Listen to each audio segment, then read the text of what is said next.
Kidlat News Updates. Mga balita ngayon, dating CTG members at supporters sumuko sa Zamboanga Peninsula.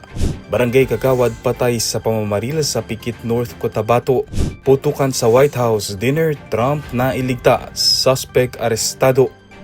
Ako po si Cesar Soriano para ihatid ang nangungunang mga balita sa buong kapuluan ngayon.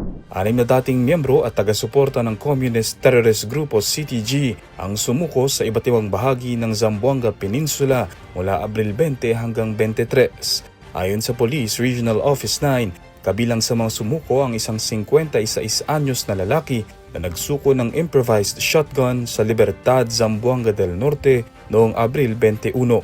Sa parehong araw, sumuko sa Leon Postigo ang isang mag-asawa na dating sangkot umano sa recruitment at logistics ng grupo. Samantala noong Abril 23, isang 69 anyos na magsasaka ang nagbawi ng kanyang suporta sa CTG sa Dumingag, Zamboanga del Sur. Habang sa Katipunan, Zamboanga del Norte, nagbalik loob ang isa pang supporter na nagbigay ng caliber .38 revolver. May isa rin na formal na umurong ng suporta sa Kabasalan, Zamboanga, Sibugay noong Abril 20. Pawang sumailalim sa custodial debriefing ang mga ito bago pinanumpas sa harap ng mga lokal na opisyal at binigyan ng tulong pinansyal at bigas bilang bahagi ng reintegration program. Patay ang isang barangay kagawad matapos pagbabarilin ng hindi pa nakikilalang mga sospek habang sakay ng kanyang motorsiklo sa barangay Ladingan, Pikit, Cotabato nitong Abril 25. Kinilala ang biktima na si Ricky Mutalib, kagawad ng Barangay Balong, Tugunan, SGA Bar. Nagtamo siya ng maraming tama ng bala sa katawan na naging sanhi ng kanyang agarang pagkamatay. Napag-alaman na ikalawang beses na itong tinangkang patayin. Nakaligtas pa si Mutalib sa unang pamamaril noong nakaraang taon.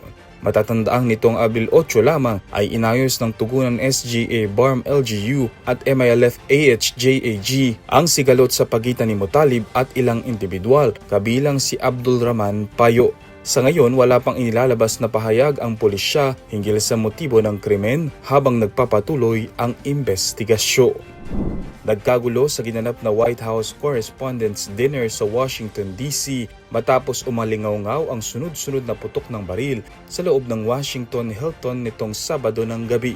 Agad na pinalibutan ng Secret Service si US President Donald Trump at mabilis na inilabas sa venue kasama ang iba pang matataas na opisyal at kanyang asawang si First Lady Melania Trump. Habang nagsidapa naman sa sahig at nagtago sa ilalim ng mesa ang mga dumalong mamamahayag at bisita. Batay sa ulat, nagmula ang putukan malapit sa security screening area ng hotel.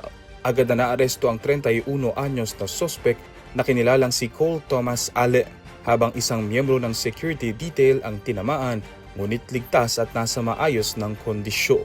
Wala namang nasaktan sa hanay ng mga panauhin at kinumpirma ng Secret Service na ligtas si Trump. Dahil sa insidente, tuluyang kinansela ang pagpapatuloy ng taunang dinner habang nagpapatuloy ang investigasyon sa motibo ng sospek. Para sa Kidlat News Channel, ako si Renzel Lenon, nag-uula. Ako po si Cesar Soriano, kasama nyo sa bawat pagputo ng balita.